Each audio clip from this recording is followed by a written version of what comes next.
Hello प्यारे बच्चों, good morning, सलाम, नमस्ते, खुशामदीद। आप सब लोग कैसे हैं? सुबह हो चुकी है, आप सब लोग जाग रहे होंगे या जाग चुके होंगे। और सुबह को जल्दी उठना चाहिए, गुड हैबिट होती है। खैर बच्चों, हमारी फिजिक्स की, मैंने जैसे आपको बताया था कि फिजिक्स की क्लासेस आपको लगातार मिलती रहेंगी, तो लगातार मिलने वाली हैं। आइए बात करते हैं आगे। हम पढ़ा चुके थे आपको श्रांत काल वगैरह, ये पढ़ा दिया था शायद। श्रांत काल पढ़ाया था नहीं, पता नहीं, याद नहीं रहा मुझे।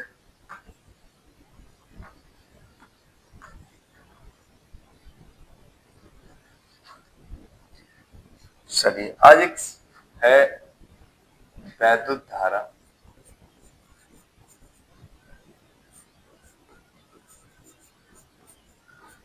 तथा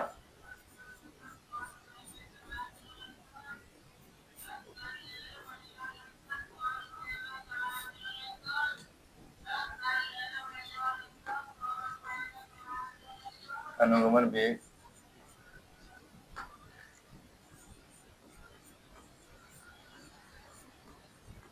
वेग में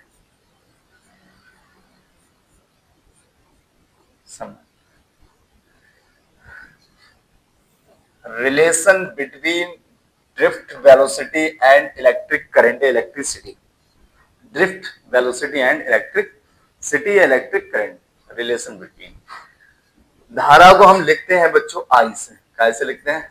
आई से। और अनुगमन वेग को लिखते हैं बी सफिक्स डी से, क्योंकि ड्रिफ्ट वेलोसिटी कहते हैं। हमने बताया था जब किसी चालक के सिरों को किसी बैटरी से जोड़ा जाता है तो उसमें एक वैद्युत क्षेत्र उत्पन्न हो जाता है, जिस कारण उसमें उपस्थित मुक्त इलेक्ट्रॉन वैद्युत क्षेत्र की विपरीत दिशा में अलग अलग वेगों से गति करते हैं।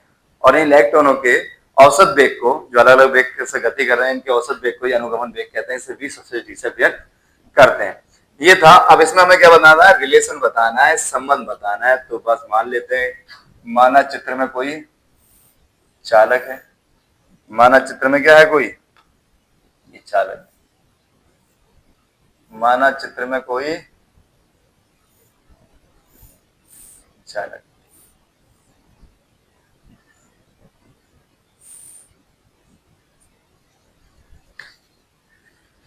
माना चित्र में एल लंबाई का कोई चालक है, सॉरी, जिसके अनुप्रस्थ काट का क्षेत्रफल ए है। माना चित्र में एल लंबाई का एक चालक है जिसके अनुप्रस्थ काट का क्षेत्रफल ए है। इसमें मुक्त इलेक्ट्रॉन जो है उनका अनुगमन वेग क्या है? बी सफेद डी। ये इलेक्ट्रॉन है, इसे गति कर रहे हैं। यदि एकांक आयतन में, यदि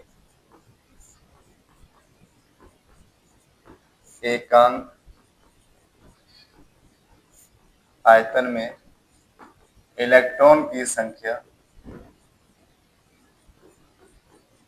एन हो, तब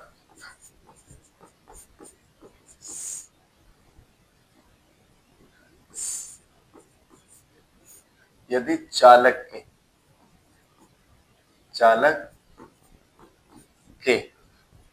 यदि चालक के एकांक आयतन में इलेक्ट्रॉन संख्या हमने कितनी मान ली? एन मान ली। तब संपूर्ण चालक में या संपूर्ण चालक के आयतन में, संपूर्ण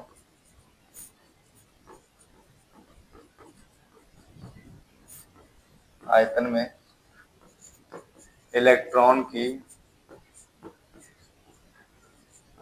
संख्या। देखिए, अगर चालक का हम आयतन निकालें तो चालक का आयतन होता है, आयतन बराबर आप सबने पढ़ा होगा, लंबाई गुणा चौड़ाई गुणा ऊंचाई।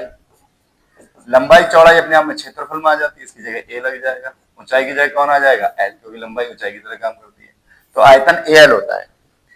अगर एकांक आयतन में एन है तो संपूर्ण आयतन में हो जाएगी एन एल, क्योंकि एकांक आयतन में एक, तो दो आयतन में, मान लो एक आयतन में एन है तो दो आयतन में दो एन होगी, तीन आयतन में तीन होगी, चार आयतन में चार एन होगी। तो आप सब जानते हैं ए एल आयतन में क्या हो जाएगी? N A L, N A L, सीधी सी बात। यदि एक इलेक्ट्रॉन पर आवेश बराबर स्मॉल, यानी मूल आवेश ई मान लिया है हमने, और उस पर किस पे? एक इलेक्ट्रॉन पर। और टोटल इलेक्ट्रॉनों की संख्या कितनी है? तो एक पे ई है तो दो पे दो ही होगी, तीन पे तीन ही होगी, तो एन ए एल पे क्या होगी? N A L E. इसलिए चालक, संपूर्ण चालक लिख लो या चालक को लिख लो, इसलिए संपूर्ण चालक पर कुल आवेश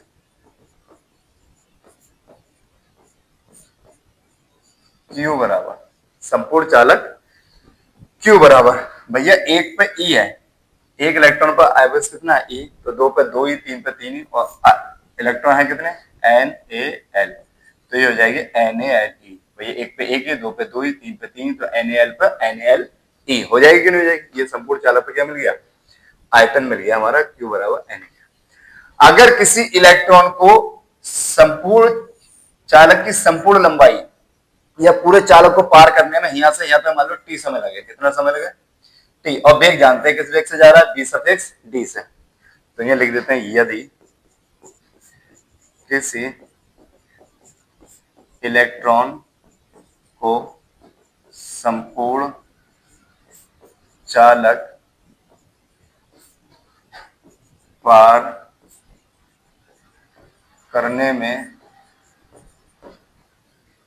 T समय लगता है,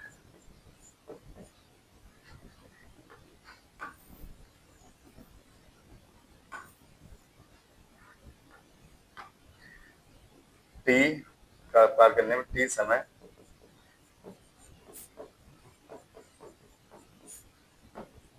लगता है तब। सब फार्मूला पढ़ के आए हो आप, चाल बराबर दूरी बटे समय या वेग बराबर विस्थापन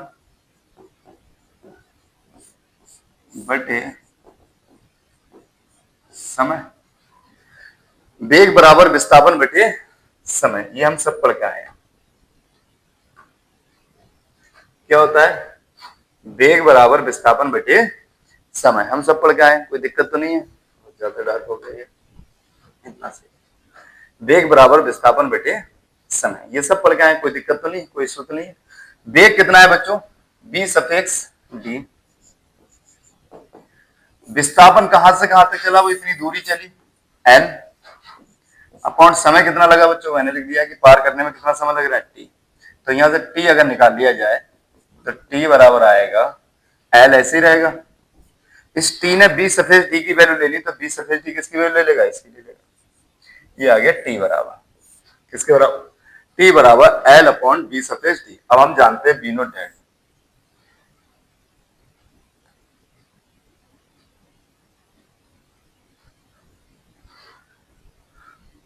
v नो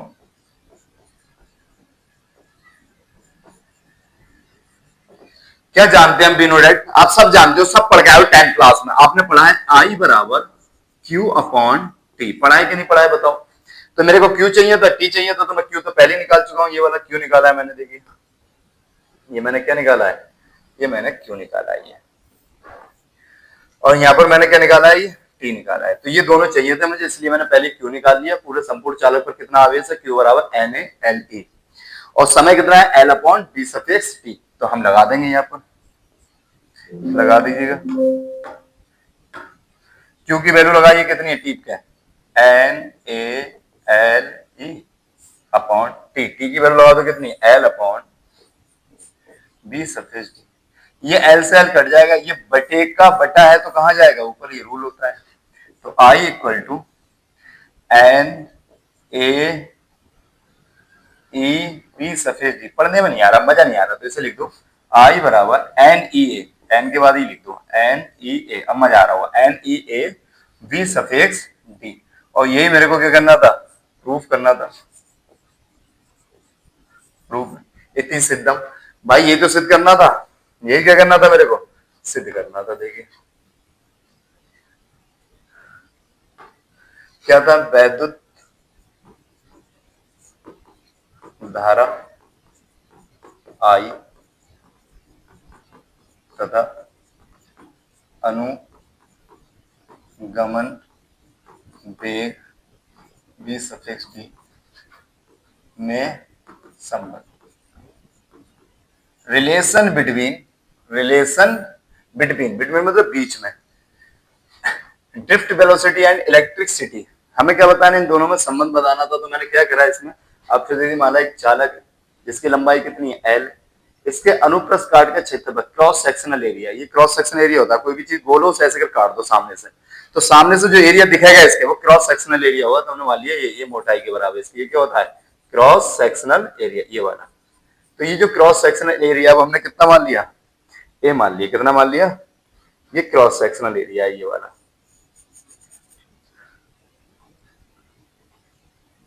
ये क्या है, ये पूरा क्रॉस सेक्शनल एरिया है, कोई दिक्कत, ये क्रॉस सेक्शनल एरिया है, कितना मान लिया हमने ए। तो माना चित्र में एल लंबाई का एक चालक है जिसके अनुप्रस्थ काट का क्षेत्रफल ए है, इसमें इसे हमने किससे जोड़ दिया, बैटरी से, अगर जोड़ना है 20 वोल्ट की बैटरी जोड़ना है तो आप जोड़िए, वरना कोई दिक्कत नहीं है। इसमें उपस्थित जो मुक्त इलेक्ट्रॉन है फ्री इलेक्ट्रॉन वो अनुगमन वेग भी सफेक्स डी से क्या कर रहे हैं, गति कर रहे हैं, या गति कर रहे हैं, जिनका वेग कितना है बी सफेक्स डी है। तो हमने ये मान लिया यदि चालक के एकांक आयतन में इलेक्ट्रॉन की संख्या कितनी हो, चालक के एकांक आयतन में इलेक्ट्रॉन की संख्या एन हो, कितनी हो एन हो, तब संपूर्ण चालक में जो आयतन होता है, संपूर्ण चालक के आयतन में जो इलेक्ट्रॉनों की संख्या होगी वो NaL होगी। क्यों, क्योंकि इलेक्ट्रॉन ये होता है फंडा इसका, एकांक आयतन में इलेक्ट्रॉन की संख्या गुणा संपूर्ण आयतन, संपूर्ण आयतन, संपूर्ण क्या, संपूर्ण आयतन। अब हम जानते हैं एकांक आयतन में इलेक्ट्रॉनों की संख्या जो है वो कितनी है n, गुणा संपूर्ण आयतन, संपूर्ण आयतन क्या होता है Al, तो हमारा आ गया इलेक्ट्रॉन की संख्या NaL। हमें निकालना है यदि एक इलेक्ट्रॉन पर आवेश कितना हो E, तो टोटल आयतन में इतने में कितने हो जाएंगे NaLe, यानी इसके क्या हो जाएगी गुणा, तो NaLe आ गया संपूर्ण आयतन में। क्यों मिल गया, अब मेरे को T चाहिए, तो हमने लिख दिया यदि किसी इलेक्ट्रॉन को संपूर्ण चालक पार करने में T समय लगता हो, यदि T समय लगता है तब हम जानते हैं वेग बराबर विस्थापन, बेटे समय सब पड़ गया, वेग कितना है हमारा b सफिक्स d, और विस्थापन कितना है, यहां से यहां तक जो चले लंबाई वो कितनी है l, और समय कितना है हमारा t। अब t इधर आ जाएगा और b सफिक्स d इधर पहुंच जाएगा, तो फार्मूला है t बराबर l upon b suffix d, ये b सफिक्स d, कोई दिक्कत है। अब मेरे को क्या बी नोटेट, हम जानते हैं जब q मिल गया, हमें क्या मिल गया, q मिल गया और t मिल गया, तो बात खत्म हो जाती है, ये चाहिए था मुझे और ये चाहिए था। तो बी नोडेट सब पढ़ गया हाई स्कूल में, आई बराबर क्यू अपॉन टी, मैंने शुरू में ये हेडिंग भी पढ़ाया आपको इसी चैप्टर में, आई बराबर क्यू अपॉन टी, क्यू की वैल्यू मैंने यहाँ से टीपी NaLe लगा दी और टी की वैल्यू यहाँ से टीपी एल अपॉन बी सफेद डी, एल से एल कट गया, ये बटेगा कहाँ पहुंच गया, ऊपर पहुंच गया, तो यही क्या आ गया प्रूफ, मैंने क्रम से लिख दिया NaLe, ये मैंने नीचे वाली लाइन में लिखा है, आई बराबर Ne को पहले ले आया तो NeALe प्रूफ हो गया। इसकी लैंग्वेज एक बार फिर से बता देता हूँ, याद रखिएगा फिर समझ में आ जाएगा, मैं ओवरऑल बता दूंगा। माना L लंबाई का एक चालक है, L लंबाई का एक जिसके अनुप्रस्थ काट का क्षेत्रफल A है, इसमें उपस्थित मुक्त इलेक्ट्रॉनों का अनुगमन वेग कितना है b सफिक्स d है, या b सफिक्स d वेग से क्या कर रहे हैं, गति कर रहे हैं। तब एकांक आयतन में इलेक्ट्रॉन संख्या यदि n हो तब संपूर्ण चालक में, जो संपूर्ण चालक के आयतन में या संपूर्ण चालक में कर दो, यहाँ क्या कर दो आपको छोटा लगेगा, संपूर्ण चालक में इलेक्ट्रॉन की संख्या कितनी हो जाएगी NaL, क्या हो जाएगी NaL। यदि एक इलेक्ट्रॉन पर आवेश कितना हो E हो तो टोटल इतने पे कितना हो जाएगा, इससे मल्टीप्लाई हो जाएगी, Q बराबर है, Q मिल गया। यदि किसी इलेक्ट्रॉन को संपूर्ण चालक पार करने में लगा समय कितना हो T हो, तो वेग बराबर विस्थापन बटे समय b सफिक्स d बराबर L अपॉन T। तो मुझे लगता है समझ में आ गया हो, यही मेरे को क्या करना था, धारा और अनुगमन वेग साथ में आ गए, तो इसका मतलब साथ में वही होते हैं जिनका क्या होता है संबंध होता है, रिलेशन होता है। तो धारा और अनुगमन वेग में ये क्या हो गया, संबंध हो गया। सभी हिंदी मीडियम वाले और इंग्लिश मीडियम वालों को दिक्कत आ रही है तो इंग्लिश में मैं बता ही देता हूँ, पूरी कोई दिक्कत नहीं है। चलिए इसके बाद हम पढ़ाएंगे बच्चों नेक्स्ट हेडिंग, क्या पढ़ाएंगे आइए।